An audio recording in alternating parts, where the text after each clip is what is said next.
الحمد لله نحمده ونستعينه ونستغفره ونعوذ بالله من شرور أنفسنا ومن سيئات أعمالنا من يهده الله فلا مضل له ومن يضلل فلا هادي له وأشهد أن لا إله إلا الله وحده لا شريك له وأشهد أن محمدًا عبده ورسوله اللهم صل على محمد وعلى آل محمد كما صليت على إبراهيم وعلى آل إبراهيم إنك حميد مجيد اللهم بارك على محمد وعلى آل محمد كما باركت على إبراهيم وعلى آل إبراهيم في العالمين إنك حميد مجيد أما بعد فإن خير الحديث كتاب الله وخير الهدى هدى محمد صلى الله عليه وآله وسلم وشر الأمور محدثاتها وكل محدثة بدعة وكل بدعة ضلالة وكل ضلالة في النار رب أعوذ بك من همزات الشياطين من همزه ونفخه ونفثه يا أيها الذين آمنوا اتقوا الله حق تقاته ولا تموتن إلا وأنتم مسلمون يا أيها الناس اتقوا ربكم الذي خلقكم من نفس واحدة وخلق منها زوجها وبث منهما رجالا كثيرا ونساء واتقوا الله الذي تساءلون به والأرحام إن الله كان عليكم رقيبا يا أيها الذين آمنوا اتقوا الله وقولوا قولا سديدا يصلح لكم أعمالكم ويغفر لكم ذنوبكم ومن يطع الله ورسوله فقد فاز فوزا عظيما رب اشرح لي صدري ويسر لي أمري واحلل عقدة من لساني يفقهوا قولي تلك الرسل فضلنا بعضهم على بعض منهم من كلم الله ورفع بعضهم درجات وآتينا عيسى ابن مريم البينات وأيدناه بروح القدس ولو شاء الله ما اقتتل الذين من بعد ما جاءتهم البينات ولكن اختلفوا فمنهم من آمن ومنهم من كفر ولو شاء الله ما اقتتلوا ولكن الله يفعل ما يريد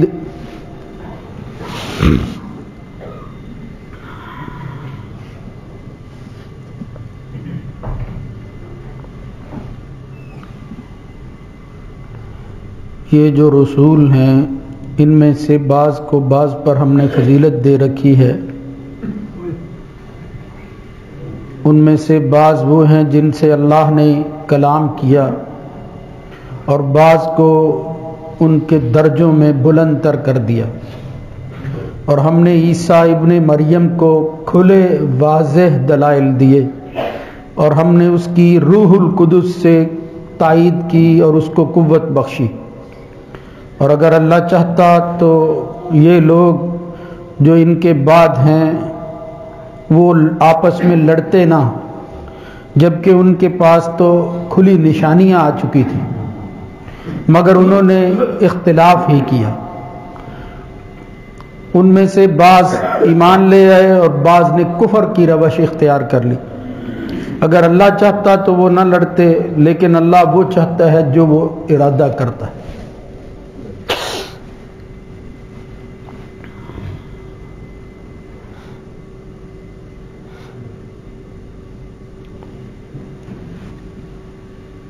اللہ رب العزت کی حمد و ثنا کے بعد درود و سلام نبی آخر الزماں سید ولد آدم جناب محمد الرسول اللہ صلی اللہ علیہ وآلہ وسلم کی ذات گرامی پر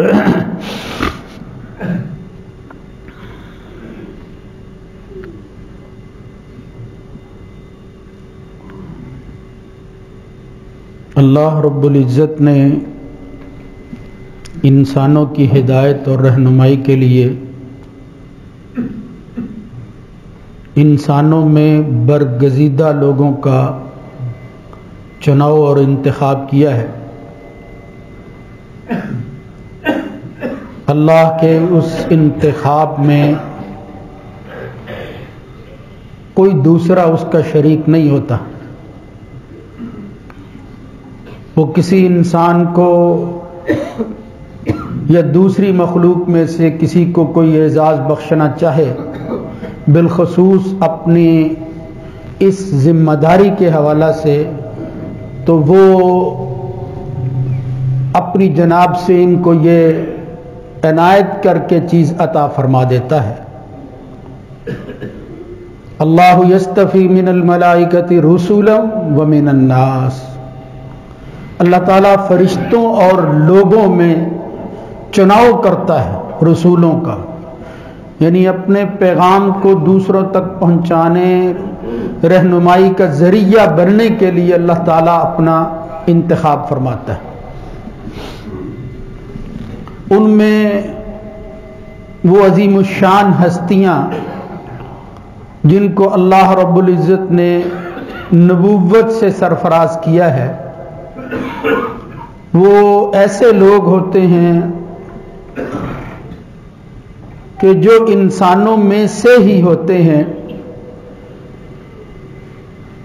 مگر ان کی شان اور ان کی عظمت کے لیے اللہ رب العزت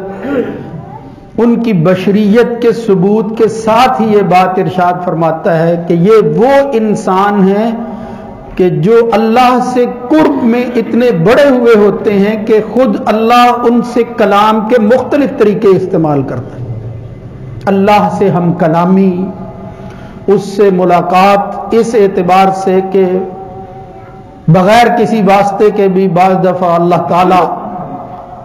وہ اپنے پیغامات جو ہیں وہ ان لوگوں کے دلوں پر نازل فرماتا رہتا ہے۔ یہ جو ابھی میں نے آیت پڑھی ہے، اس طرح کی اور آیات بھی قرآن مجید میں موجود ہیں کہ ان پیغمبروں کو اپنے اپنے وقت کے اعتبار سے اللہ رب العزت کچھ فضیلتیں عطا فرماتا ہے، یعنی کچھ ایسی خوبیاں، خصائص کہ جو دوسرے پیغمبروں کو ہو بہو اس طرح کی نہیں ملتی، اگرچہ دلائل، بینات اور نشانیاں ضرور ملتی، لیکن فرمایا فضلنا بعضهم علی بعض، یہ فضیلت بھی ہم ہی دیتے ہیں۔ اور ان میں سے کچھ پیغمبروں کے حوالہ سے نمایاں خوبیاں ان کی کہ اللہ تعالیٰ نے موسیٰ سے کلام کیا، حالانکہ دوسروں سے بھی کرتا ہے، لیکن ان کی عظمت بڑھانے کے لیے کہ خاص کلام کی وہ شکل جو موسیٰ علیہ السلام کے ساتھ اللہ نے اختیار کی دوسروں کو نصیب نہ ہو سکی۔ ان میں سے ایک پیغمبر کا ذکر کیا اس آیت میں بھی، وَآتَيْنَا عِيسَى ابْنَ مَرْيَمَ الْبَيِّنَاتِ، ہم نے عیسیٰ ابن مریم کو بینات عطا کی تھی۔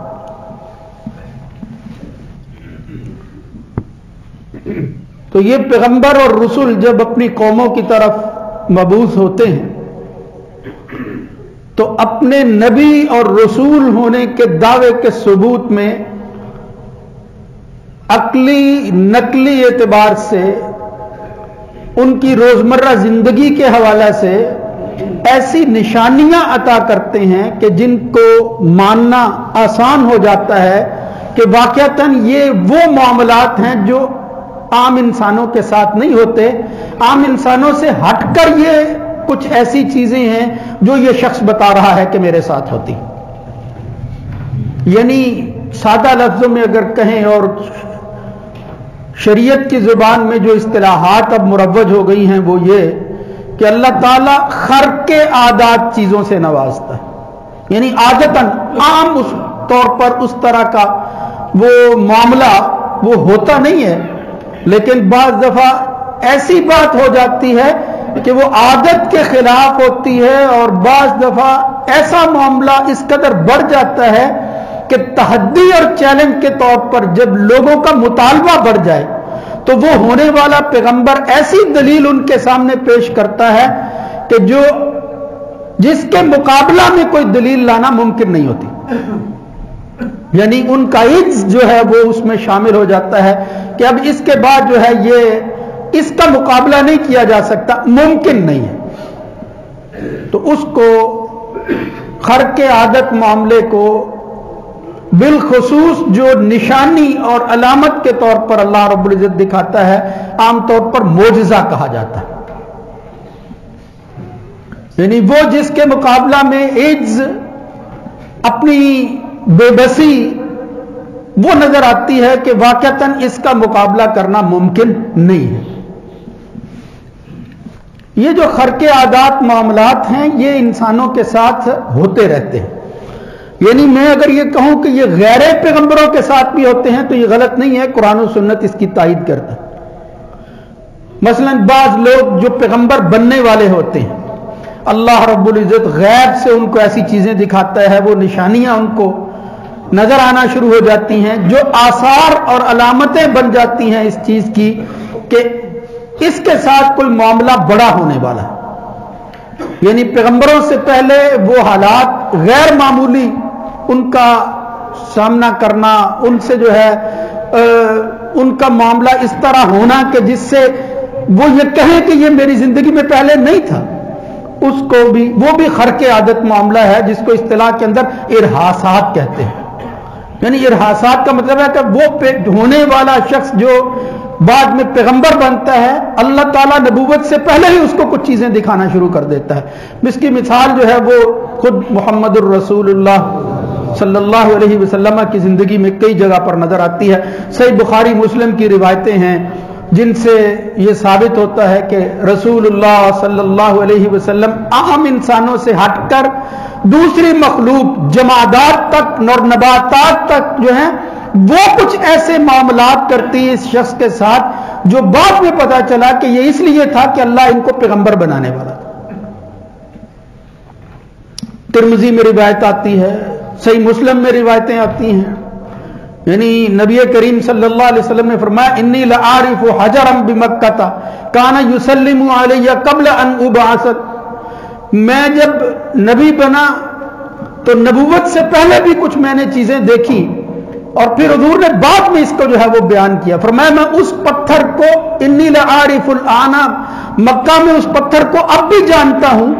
جو نبوت سے پہلے ہی مجھے سلام کیا کرتا تھا.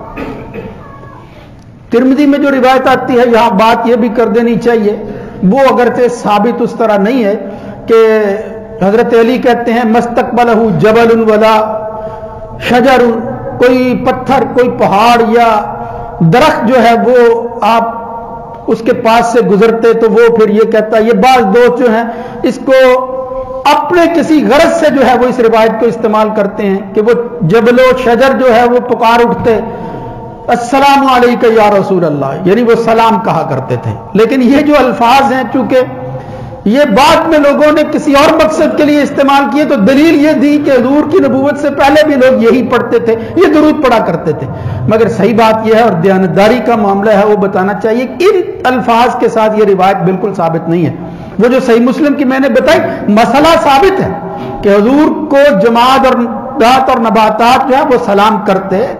یعنی شجر و حجر سے معاملہ ہوتا، مگر اس طرح کے الفاظ کے ساتھ وہ حضرت علی رضی اللہ تعالیٰ عنہ نے موجم طبرانی میں موجم الاوسط کے اندر اس کی وضاحت کی ہے کہ وہ معاملہ جو ہے وہ اس طرح کا تھا کہ سلام ضرور ہوتا تھا لیکن ان الفاظ کے ساتھ یہ ثابت نہیں ہے. خیر، نبی کریم صلی اللہ علیہ وسلم کے یہ ارحاسات وہ کئی ہیں، اور بھی بے شمار جو ہیں وہ ملتے ہیں۔ بعض پیغمبروں کے ساتھ بھی اس طرح کا معاملہ ہوتا ہے۔ تو یہ ایک سے زیادہ پیغمبروں کی بات ہے۔ اگر یہ بات کہی جائے تو غلط نہ ہوگی کہ بعض دفعہ بعض طبیعتیں یہ چاہتی ہیں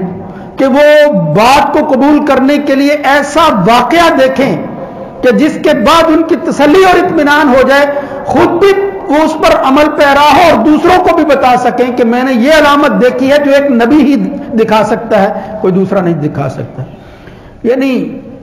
یہ بھی اشارہ ہے دراصل میں کرنا چاہتا اس بات کی طرف کہ معجزہ فی نفسی ہی نبوت کی دلیل نہیں ہوتی۔ یعنی کسی نبی کے سچے ہونے کے لیے ضروری نہیں ہوتا کہ وہ معجزہ دکھائے تو نبی ہے ورنہ نبی نہیں ہے۔ یہ بات ٹھیک نہیں ہے۔ یہ تو ضرور ہے کہ اللہ تعالیٰ نے اب نبیوں کے ہاتھوں سے ایسی نشانیاں دکھائیں، لیکن لوازمات نبوت میں سے ہو۔ ضروری ہو کہ اگر کوئی شخص نبوت جو ہے وہ معجزہ نہیں دکھاتا اور وہ نبی نہ ہو، یہ بات بالکل درست نہیں، بلکہ قرآن و سنت سے تو یہ معلوم ہوتا ہے کہ یہ وہ نشانی ہوتی ہے کہ اتنی واضح چیز دیکھنے کے بعد، اسی لیے اللہ تعالیٰ نے یہ معجزے کا لفظ استعمال نہیں کیا، اس کو فرمایا آیات بینات، یعنی وہ چیزیں برہان جس کا انکار ممکن نہیں ہے، دلیل کے طور پر اتمام حجت ہو جاتی ہے، جس کا انکار نہیں کوئی بندہ کر سکتا۔ وہ چیزیں جو ہیں ان معنوں میں اللہ تعالیٰ نے قرآن مجید میں بیان فرمائی ہیں۔ اور پھر ساتھ ہی کہا وَقَالُوا لَوْلَا أُنزِلَ عَلَيْهِ آيَةٌ مِّن رَّبِّهِ، وہ کہتے ہیں بھئی یہ معجزے، یہ نشانیاں لولا انزل علیہ آیۃ من، کیوں نہیں نازل ہو رہی؟ یعنی پیغمبر کو بعض دفعہ یہ جو ہے وہ کوسنے کی کوشش کرتے، تو اس کے جواب میں ایک اور مسئلے کی معجزات کے حوالے سے نشاندہی اس آیت میں آتی ہے، کل اے نبی محمد الرسول اللہ صلی اللہ علیہ وسلم، ان سے کہہ دیجئے یہ جس چیز کا مطالبہ کر رہے ہیں، یہ جو کہہ رہے ہیں انہونے واقعات ہمارے سامنے ہونے چاہیے پھر ہم مانیں گے، یہ بدنصیب صرف ایک بہانہ ڈھونڈ رہے ہیں، ماننا انہوں نے پھر بھی نہیں ہے۔ وہاں اللہ نے فرمایا قل انما الآیات عند اللہ، یہ معجزے دکھانا کوئی نبی کا کمال نہیں ہوتا، یہ اللہ رب العزت جو ہے وہ چیزیں عطا فرماتا ہے، اگر وہ چاہے تو چیز ہو جاتی ہے، وہ کام اس طرح انہونا اور خرق عادت وہ معجزہ بنا کر پیش کیا جاتا ہے، یعنی یہ فعل اللہ کا ہوتا ہے، نبی کا نہیں ہوتا۔ یہ معجزہ دکھانا جب تک اللہ نہ دکھائے، اللہ اجازت نہ دے، ممکن نہیں ہے کہ کوئی نبی جو ہے وہ یہ کام کر سکے۔ قل انما الآیات عند اللہ، قرآن مجید میں اور جگہ پر بھی نبی کریم صلی اللہ علیہ وسلم نے اس کا جواب دیا ہے، بھئی میں تو هل قلت الا بشر الرسولا، میں بشر رسول ہوں، یہ جو کام ہے یہ خدائی اختیارات کے ہیں، یعنی دنیا کے اندر جو کچھ ہو رہا ہے چھوٹا بڑا، اور یہ تو بہت بڑی نشانی ہوتی ہے، یہ اللہ کے علاوہ کوئی نہیں کر سکتا۔ تو بہرحال یہ ساری تمہید میں نے اس لیے بیان کی ہے کہ خرق عادات معاملات کے حوالے سے میں نے ایک خطبے میں چند خطبات پہلے ہی کی بات ہے، 25 دسمبر والے دن جناب عیسیٰ علیہ السلام کے حوالے سے کچھ چیزیں بیان کی تھی۔ یہ وہ پیغمبر ہیں کہ جن کی زندگی کے اندر جگہ جگہ پیدائش سے لے کر آخر تک ایجاد ہی ایجاد نظر آتا ہے، اور خود اللہ رب العزت نے بلکہ یہاں تک کہہ دیا وَجَعَلْنَا ابْنَ مَرْيَمَ وَأُمَّهُ آیَةً، میں نے ابن مریم، یہ مریم اور اس کے بیٹے کو، یعنی ابن مریم اور خود مریم کو، یہ ان کو اللہ فرماتا آیتن، میں نے ایک نشانی اور معجزہ بنا کر جو ہے وہ پیدا کیا، یہ خود ایک معجزہ ہے بہت بڑا۔ وَآوَيْنَاهُمَا إِلَىٰ رَبْوَةٍ ذَاتِ قَرَارٍ وَمَعِينٍ، پھر ہم نے ان کو جو ہے وہ بلند جگہ پر ٹھہرایا ہے، بہتی ہوئی جو ہے وہ ندی عطا فرمائی، یعنی اور خوبیاں جو اللہ رب العزت نے ان کو عطا فرمائی تھی اور جو عنایات ربانی تھی ان کا ذکر کیا ہے۔ قرآن مجید میں اور بھی ایک اور آیت آتی ہے جس میں اسی طرح کا سورہ مومنون کے اندر بھی جو ہے وہ یہ آیت موجود ہے۔ تو عیسیٰ علیہ السلام کے حوالہ سے جو چیزیں اس پیغمبر کو عطا کی،